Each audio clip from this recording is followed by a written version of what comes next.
Hotel से लाए तो होटल में नहीं खाते थे, संकोच होता था, होटल से पैक करवा करके घर में ले आते थे। हाँ, ताकि लोग समझे कि अपने घर में ही बनाए हैं। पैकिंग करवाया, घर ले आया, घर में खाए सब परिवार मिल करके। अब घर में बनाते हैं और होटल में ले जा करके खाते हैं, अथवा जंगल में ले जा करके खाते हैं। बहुत बदलाव आया। पहले घर के द्वार पर आदमी रखा जाता था कि कुत्ते बिल्ली ना आ जाए। अब द्वार पर कुत्ते रखे जाते हैं ताकि कोई आदमी ना आ जाए। बड़ा बदलाव आया। नए युग की नई बात, नई नई व्यवस्थाएं हो रही है, लेकिन एक दिन आना होगा। लेकिन जिस समय आने की तैयारी करोगे उस समय अस्थि पंजर जो है काम करना बंद कर दें, तो फिर मेरे को एक पुरानी गीत याद आ रही है। फिर जिह्वा कहेगी आ अब लौट चले। फिर वहां जाकर के एक ही जिह्वा पर एक ही बात आएगी, आ अब लौट चले, वापस चले। लेकिन शारीरिक शक्ति जो है वो क्षीण हो जाती है, क्योंकि सारी इंद्रियां धीरे धीरे काम करना बंद कर दे। पाँव चलना बंद कर दे, हाथ काम करना बंद कर दे, कान सुनना बंद कर दे, जिह्वा बोलना बंद कर दे, दृष्टि देखना बंद कर दे। ये सब कितनी भी रिचार्ज कर लो ना, काम नहीं आता जी। ये तो उसी के पास चार्जर है, ईश्वर ही ऐसा चार्ज करके भेज दिया है और नियम बता दिए हैं। उसके नियम के अनुसार चलोगे तो सब सही रहेगा। आज भी हमारे यहाँ शतक लगा चुके हैं लोग, ऐसे ऐसे महात्मा हैं, शतक पूरा कर चुके हैं, लेकिन चश्मा की जरूरत नहीं पड़ती, बढ़िया आराम से पेपर पढ़ते हैं। दो ही ऑप्शन है, कोई भी चीज सेव करो, सेव करोगे तो सुरक्षित रहेगा, और खर्चा करोगे तो फिर ये हाल है। तो प्रसाद, एक ही आटे की रोटी, होटल में खाना, घर में नहा धो करके गृहिणी बनाए तो कहते हैं भाग्यवान भोजन दे दो, और उसी आटे की रोटी आश्रम में बन जाए, तुलसी दल डाल करके भोग लगा दिया जाए तो कहते हैं बाबा प्रसाद दे दो। और प्रसाद पाने से रोम रोम पवित्र होता है। यहाँ नारद जी कह रहे हैं अपने मुख से, उच्छिष्ट लेपानन मोदितो दुजे सकृत्म भुंजे तदपास्त किलविषः एवं प्रवृत्तस्य विशुद्ध चेतस तद्धर्म एवात्मरुचि प्रजायते। उच्छिष्ट लेपान अनुमोदितो दुजे सकृत्म भुंजे तदपास्त किलविषः। किलविष कहते हैं विकार को। जैसे महात्मा ने मुझे प्रसाद दिया, दुनिया की दृष्टि में वो झूठा था, लेकिन श्रद्धालु की दृष्टि में अनूठा था। गुरु और गोविंद का प्रसाद जिसकी श्रद्धा नहीं होगी उसके लिए झूठा कहलाएगा, और श्रद्धावान के लिए अनूठा। आज गुरुदेव ने मुझे वस्त्र का प्रसाद दिया, आज भगवान ने अपने गले का माला का हार का प्रसाद दिया। अपने सौभाग्य की सराहना करनी चाहिए। मैं कितना सौभाग्यशाली हूं कि गुरु गोविंद दोनों का प्रसाद मिल रहा है। भगवान वैकुंठनाथ ने अपने गले से मुझे ये माला प्रसाद दिया है, ये हार प्रसाद दिया है। आज मैं धन्य हूं। ये अपनी अनुभूति है, ये भीतर की अनुभूति है। गुरु और गोविंद से कुछ मिल जाए,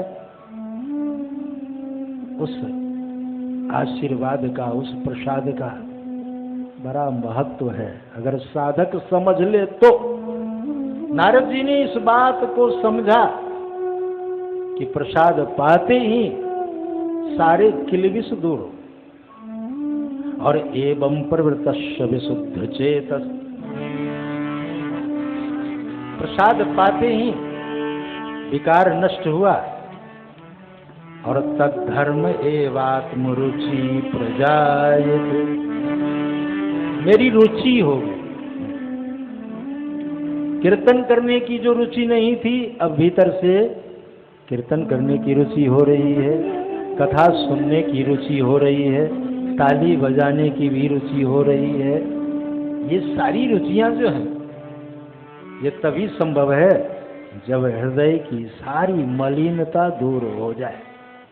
हृदय बिल्कुल शुद्ध होगा, स्वच्छ होगा, तो इस तरह के विचार उत्पन्न होंगे। भगवान ने कहा है ना कि निर्मल मन जन सो मोहि पावा, मोहि कपट छल छिद्र न भावा। निर्मल मन हुआ। और महाराज एक दिन बाबा लोग चातुर्मास की कथा पूरी करके जब जाने लगे, तो जिस बाबा जी ने मुझे प्रसाद दिया था, मैंने उनके चरणों को पकड़ लिया और कहा, बाबा मैं भी आपके साथ चलूंगा। बाबा जी ने मेरे सिर के ऊपर वरद हस्त रखा, लाड़ प्यार किया और कहा, तू अपनी माँ का इकलौता संतान है। अगर मैं तेरे को ले जाता हूँ तो तेरी माँ छाती पीट पीट कर मर जाएगी। तो मैं ये खतरा मोल लेना नहीं चाहता। मैं तेरे को मंत्र दे रहा हूँ, बस इस मंत्र का जाप करते रहोगे।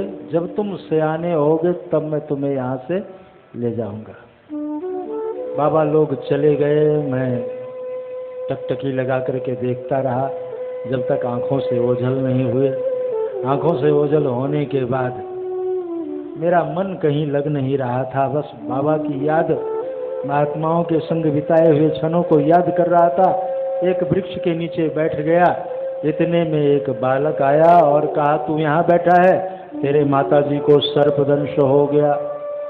और सर्पदंश की बात सुनते ही व्यास जी ने पूछा, तब तो आपको रोना आया होगा, माँ के मृत्यु का समाचार सुना? कहा, नहीं, अनुग्रहम मन्यमाना प्रातिष्ठम दिश उत्तरा। हमने प्रभु की कृपा का अनुभव किया। आप कितने दयालु हैं, कितने कृपालु हैं। एक माँ का बंधन था, वो भी हरि बोल हो गया। अब मैं मुक्त हो गया हूँ। अब तो त्वमेव माता च पिता त्वमेव बंधुश्च सखा त्वमेव विद्या द्रविणं त्वमेव सर्वं मम देव। माँ का बंधन, ये जीव 10 जगह से बंधा हुआ है। जननी जनक बंधु सुत दारा तनु धनु भवन सुहृद परिवारा। 10 बंधन है और अपने पुरुषार्थ से एक भी बंधन को नहीं खोल सकता है ये जीव। जो ही बांधे सो ही छोड़े। नारद जी ने भगवत कृपा का अनुभव किया। आपने कितनी कृपा की, एक माँ का बंधन था वो भी खुल गया। अब तो आप ही मेरे सब कुछ हो। हमारा दिन रात आपके चरणों में ही महाराज बीतेगा। माता जी का संस्कार किया, उत्तर दिशा की ओर चल पड़े। खेत खरबट बाटिश्च बनानी बड़ा विकट मार्ग था।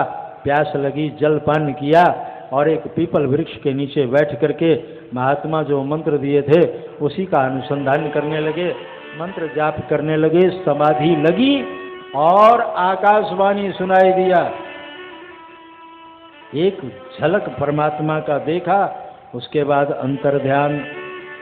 व्याकुल हो गए नारद जी, चारों तरफ देख रहे हैं कि वो कहाँ गए, कहाँ गए। आकाशवाणी हुई, हंतास्मिन् जन्मनि भवान माम द्रष्टो म्यारति अभिपक्व कषायाणाम दुर्दर्शो हम कुयोगी नाम। ये बालक जो योगी दुर्लभ है वो दर्शन हमने तुम्हें कराया, लेकिन इस जन्म में इसका इतना ही अधिकारी था। अब अगर पूर्ण दर्शन का लाभ प्राप्त करना चाहता है तो वो मौत की प्रतीक्षा कर। इस शरीर से अब हम तुम्हें नहीं मिलेंगे। नारद जी के नेत्र सजल हुए। जब इस शरीर से अब भगवान नहीं मिलेंगे तो कालम प्रतीक्षण विमदो विमत्सरः। व्यास जी से कहा, व्यास जी कालम प्रतीक्षण। फिर वह मौत की प्रतीक्षा करने लगा। हम सब की राह देखते हैं। सबका इंतजार किया, लेकिन मौत का इंतजार कोई नहीं करता, जबकि वो निश्चित है। कालम प्रतीक्षण विमदो विमत्सरः, मौत की प्रतीक्षा की ब्रह्मा जी सृष्टि समेटे हैं और श्री नारद जी सूक्ष्म रूप धारण करके उस सृष्टि में समाहित हुए। कालांतर में जब पुनः सृष्टि आरंभ हुई तो मरीचि, अंगिरा, पुलस्त, पुलह, कर्तु, भृगु, वशिष्ठ, दक्ष, दशमस तत्र नारदः, ये 10वां स्थान हमारा। ये जो बीना देख रहे हैं ना, ये हमने बाजार से नहीं खरीदी। देवदत्ताम इमाम बीना, भगवान ने कृपा करके दी है। किसी को गीत देता हूँ, किसी को साज देता हूँ, बहुत खुश हो गया जिस पर उसे सब राज देता हूँ। लुटाने को नहीं होता कभी मेरे पास जब कुछ भी, किसी सोई हुई आवाज को आवाज देता हूँ, किसी को गीत देता हूँ, किसी को साज देता हूँ। साज और आवाज दोनों भी है नारद जी को। और मैं त्रैलोक्य में पर्यटन करता रहता हूँ, भगवान नाम का संकीर्तन करता रहता हूँ। ये सब भगवान की लीला कथा का प्रसाद है।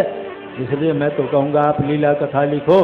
फिर नारद जी की प्रेरणा से जो ग्रंथ लिखा है उसी ग्रंथ का नाम है श्रीमद् भागवत। बोलिए भागवत भगवान की जय। व्यास जी ने भागवत लिखा है, किसे पढ़ाएंगे ये जानने के लिए ठीक कल समय से आए। आज की कथा यहीं विश्राम ले रही है।